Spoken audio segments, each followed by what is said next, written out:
তোমাদেরকে কেউ বলছে ভাই আমার অ্যাসাইনমেন্ট একটু করে দে, ভাই আমার প্রেজেন্টেশনটা একটু স্লাইড গুলো বানাই দে, ভাই আমার এটা করে দে, ভাই আমার ওটা করে দে, বোন আমার ওটা করে দে। তোমরা ভাবো যে ভাই আমি যদি মানা করে দেই সে তো ভাববে যে I M a bad friend. যেই মানুষটা তোমাকে এভাবে ডিরেক্টলি একটা জিনিস করতেছো না, এতদিন করে দিছো বাট এখন করতেছো না, সেজন্য তোমাকে ছোট করতেছে, তুমি তার সাথে ফ্রেন্ডশিপ কেন রাখবা?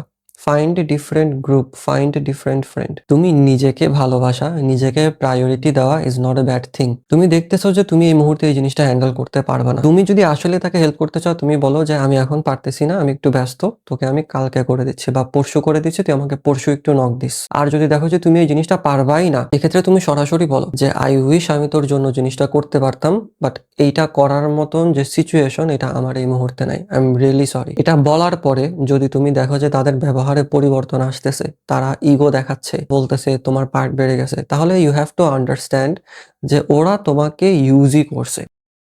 নাম্বার 8,